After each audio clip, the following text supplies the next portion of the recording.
Hello everyone and welcome back to another video of, oh, wait, this isn't a video on Halo. What is this? Well, since it'll be a bit before we see the release of Halo 3 on PC, I wanted to fill the time with something that I personally really enjoy. And that, everyone, is TimeSplitters 2. Released back on October of 2002 for the Xbox, the PlayStation 2, and the GameCube, TimeSplitters 2 was a first-person shooter that was developed by Free Radical Design. For those that may be familiar with this team, will likely be able to point out that most of the team were actually former Rare employees who worked on projects such as GoldenEye 007 and Perfect Dark. Two fairly highly regarded titles, with this one being no exception. With this game, I definitely have quite a lot of fond memories with, as this was really one of the first FPS console games that I found myself truly sinking a lot of time into.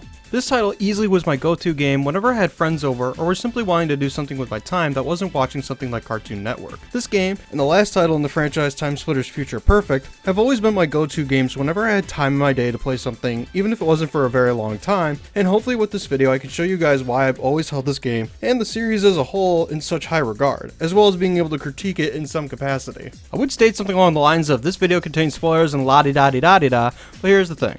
The campaign here isn't really much to write home about, but hey, since we're going to be talking about the game in its entirety, if you want to have a fresh face to everything with regards to the game itself, then my suggestion to you would be to go play through the game and then come back to listen to my thoughts on the game as a whole. Anyways, without further ado, let's go ahead and talk about TimeSplitters 2. So the game takes place in the year 2041 with a war between the humans and that of an alien race that is known as the TimeSplitters, which simply want the destruction of mankind. The way in which they want to achieve this is by using something called time crystals, which will allow them to travel through time to change history and ultimately destroy Earth. Two individuals that go by Sergeant Cortez and Corporal Hart are tasked with going into a space station that is overrun by the TimeSplitters to take back the time crystals and ultimately stop them. When they make their way to where the time crystals are located, they are a tad too late as the TimeSplitters make their way through a portal with the time crystals in hand into a number of different time periods. With the two trying to prepare the portal to track down the TimeSplitters, they are caught off guard with a squad of TimeSplitters trying to take them out, with Corporal Hart staying behind, with Sergeant Cortez heading to the various time periods, taking control of someone within that specific period of time and snatching the crystals found within them, taking them back to where Corporal Hart is. The game itself pretty much follows the same formula all the way through, that being you head into a specific point in time, complete a number of objectives along the way, you find the time crystal, and then head back into the portal to get away from the TimeSplitters. It's nothing too complicated, but the highlight here is simply the time traveling ordeal, as it gives the game a ton of variety with its objectives and its environments having missions feel different from the last.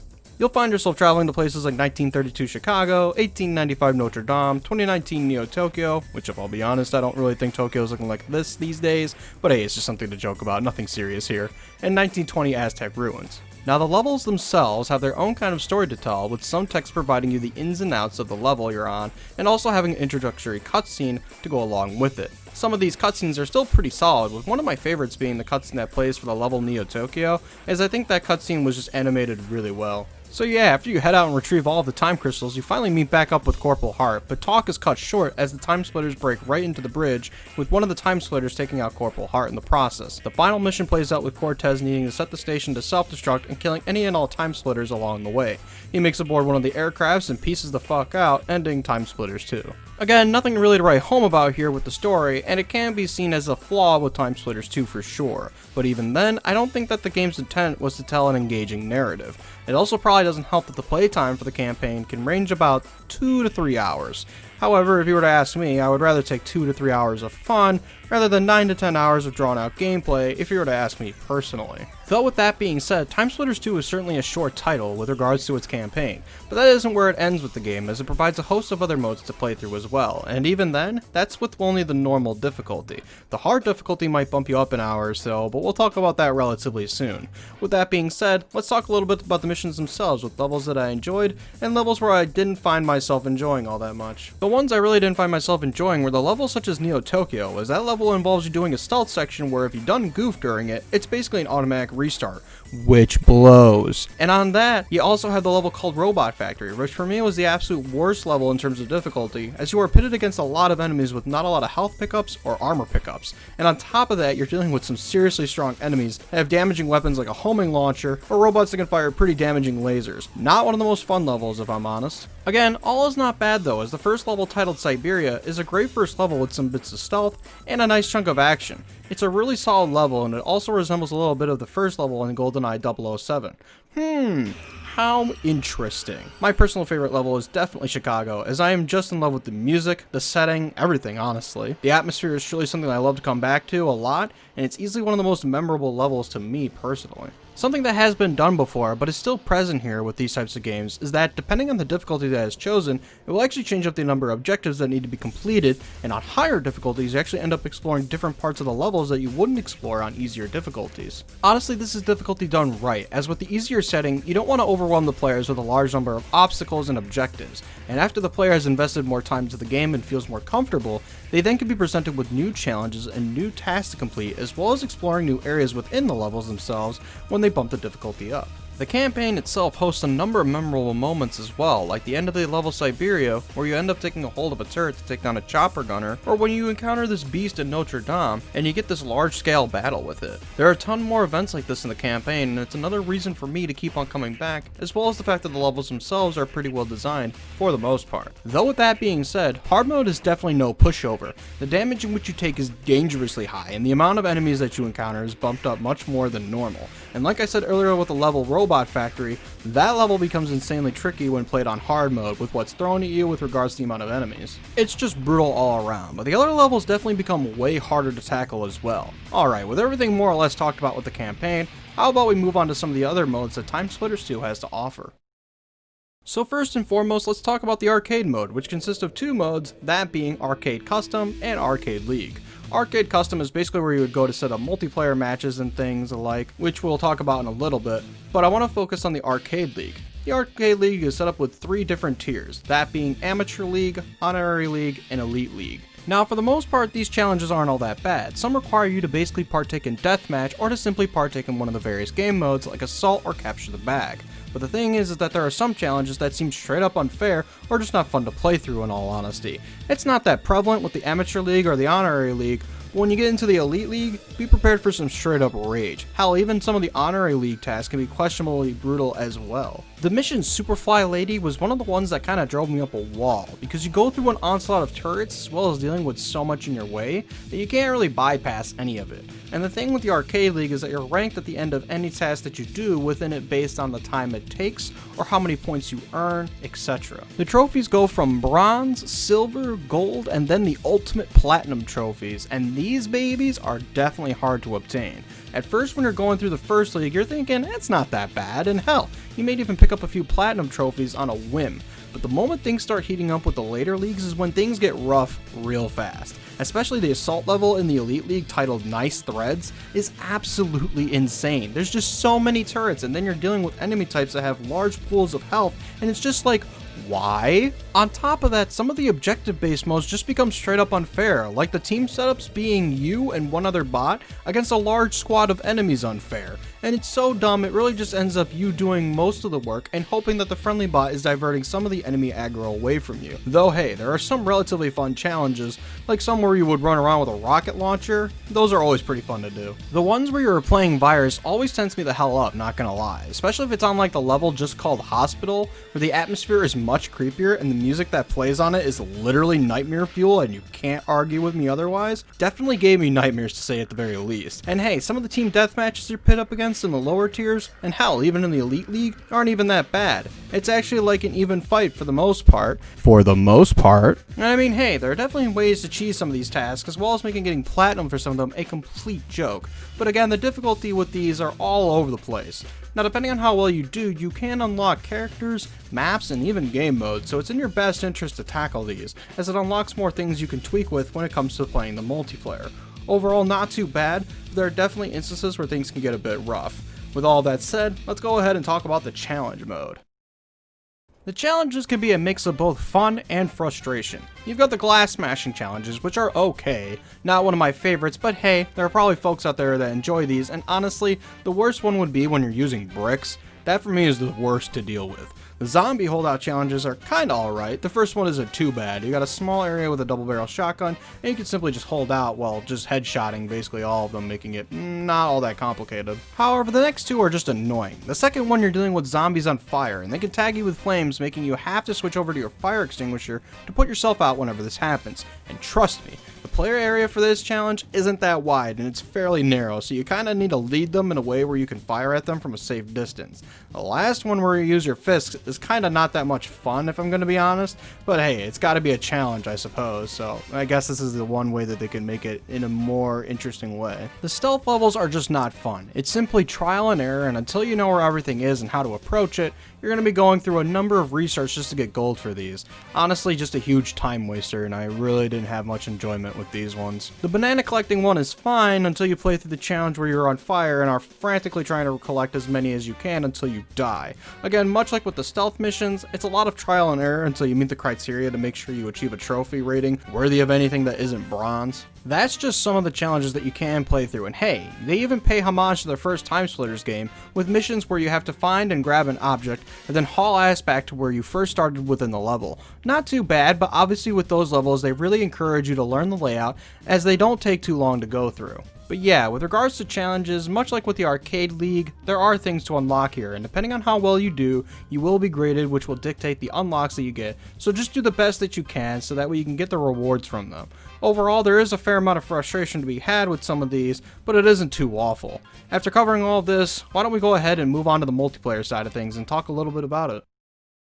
Now, TimeSplitters 2 is insane with regards to its multiplayer, as there are quite a number of things in which you can customize with the various settings on offer. Things such as how long the match is, how many kills in order to win, friendly fire, weapon sets on the map, the type of bots that you play against, how many bots you want to play against, one shot, one kills, the type of music to be played on, etc. Honestly, there's just a lot in terms of how much customization you have when creating your multiplayer matches, and much like with the games from this era, it can be played with up to 4 players on the same console, and you can even link systems for up to 16 players in one match, which is pretty awesome. Unfortunately, there wasn't any form of online for the game, so you were only able to play locally, which when it came to reading some reviews, they mentioned how criminal it was for TimeSplitters 2 to not have online, as it was really a whole lot of fun when playing the multiplayer component, and especially with friends. It is fun playing with bots, don't get me wrong, but obviously if you can get some friends together to do some late night gaming, then you're in for a good time. Though with that being said, the bots are programmed really well and do take advantage of the pickups on the map, like health and armor or even some of the power-ups. Now the power-ups can range from max damage, speed, invisibility, and shrink, which just makes you harder to shoot at due to making you smaller, and there's not really much else to say other than that really.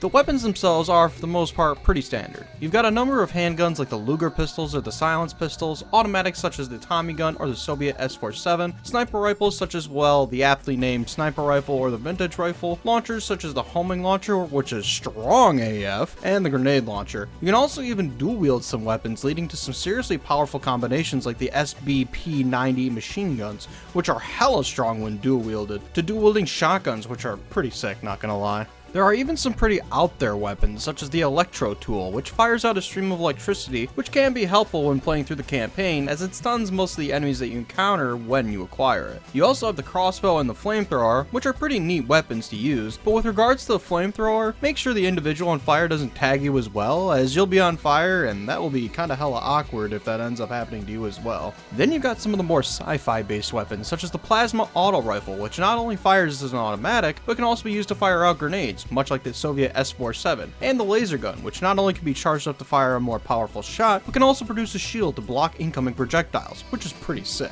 And of course you have the minigun, which is a personal favorite of mine as it can rip basically anything to shreds, and you also have equipment such as proximity mines, remote mines, and timed mines to add a little extra flair to the cast of weapons on offer. Now there are a lot of characters that you can play as in TimeSplitters 2, and I mean a lot. Like over 125 characters, a lot. A pretty insane roster if I've ever seen one. Something interesting with regards to TimeSplitters 2 is that all of the characters have different parameters that they excel in, with things such as agility, stamina, and accuracy. So it's not purely just cosmetic. This can be turned off in the settings, however, if you find yourself not wanting to put up with it, so that's always a plus for those looking for a hardcore experience. Now don't worry, we're not going to go over every character in detail, as I feel that would turn this video into a 5-hour video in a split split second. But needless to say, the cast itself is varied across the board with some rather wacky inclusion. Some I'll mention here are characters such as Robofish, Impersonator, and Handyman, just to give you an idea of some of the more interesting characters to pick and choose from.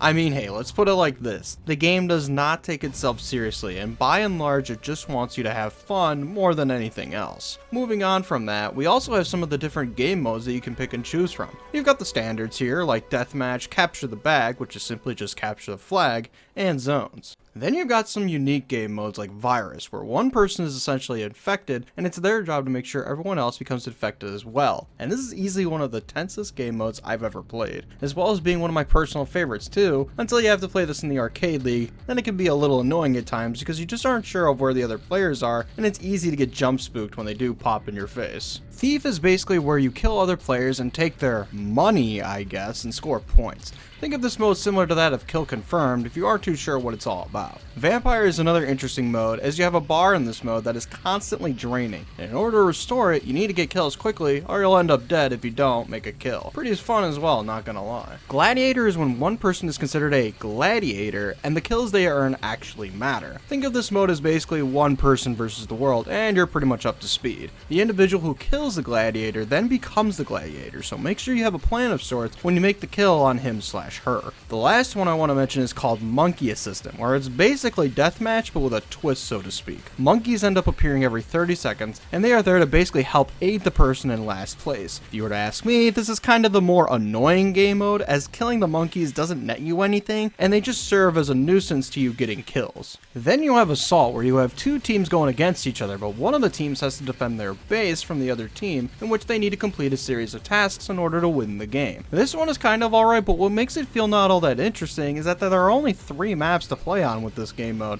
so it's a bit limited in that regard. But with that being said, there are a large amount of game modes here on offer that I didn't list, so just take note of how much there is to see for the game. The multiplayer maps for TimeSplitters 2 are pretty solid, with a few of the maps coming from small segments of the campaign, which still play pretty well here. Training Ground I personally don't mind playing on from time to time, and Mexican Mission is a personal favorite of mine. Circus is also pretty decent, and Ice Station is also another solid level to go along with it. To go into a bit more detail here, the expansive layout of Ice Station was something I always found myself enjoying when playing with a multitude of bots on the map, especially when playing any kind of objective-based mode here. Mexican Mission has a ton of tight corridors for an immense amount of action, as well as having a little bit of an opening to allow for some more distant firefights. A good balance, all things considered. Nightclub is pretty fun if you're playing Virus, as rounding corners can easily be the tensest thing here, like in the map called Hospital, where it's basically a horror game. Don't at me, you know it's true. But yeah, the multiplayer for TimeSplitters 2 is still something I personally prefer playing than some of the multiplayer games that are released today. And honestly, the amount of content on offer here really puts to shame some of the games that find themselves with a multiplayer component, or are purely just multiplayer. Bots have always been something I found puzzling as why no other game developer today tries to incorporate them into their games, as there may be a point in the future where the game might not have any players playing it anymore. It helps with those wanting to return to a game's multiplayer component, and more so if the bots are well programmed too. Alright, with all that out of the way, why don't we go ahead and talk a little bit about the game's presentation and music. So I do want to get this out of the way in case any of you have been wondering throughout the majority of this video. Yes, this is being emulated at a higher resolution. Though I should note here, I have gone back and played the game in its original state, as well as watching a surplus of videos showcasing the game being played on a GameCube. And honestly, I don't really think it looks all that bad. And even then, showcasing TimeSplitters 2 with a simple upscale honestly highlights just how much detail was put into the weapons and the character models. Although if there's one critique that certainly can be made with the presentation is the reloading animations. I mean, hey, they had unique reloading animations back in Perfect Dark, so why not here? And yeah, sure, there are definitely instances of just reusing assets for some of the characters, but the lineup itself does hold a lot of unique designs that show off a ton of personality. It's also pretty sick that the game targets 60 FPS and maintains that pretty much effortlessly across the board, which should be commended. There's a lot of details in the environments, like in the level of the Wild West in the campaign. I don't know, it honestly made me feel like a cowboy straight up. And then you've got the level Chicago with its darker environments lit by the lights on the streets, and it's just, man, it builds character. Or even better, take the level Neo Tokyo with its neon lights, as it looks just straight up beautiful from time to time. The level Notre Dame isn't much of a looker. Doesn't help that it starts out in the sewers, but does make up for it when you make your way up and out of the sewers, with it having you heading outside with the rain dropping on your face, producing a nice effect on the screen and chasing down the boss of the level while dealing with some of his lackeys. It's pretty sick. And let's not forget the music, composed by Graeme Norgate, who also did some work for GoldenEye 007, Perfect Dark, and even the Crysis games. His work in the TimeSplitters games, and yes, he did work for all of them, should be noted here, as there are actually quite a number of tracks that are really well done across the board with TimeSplitters too. Here, have a listen.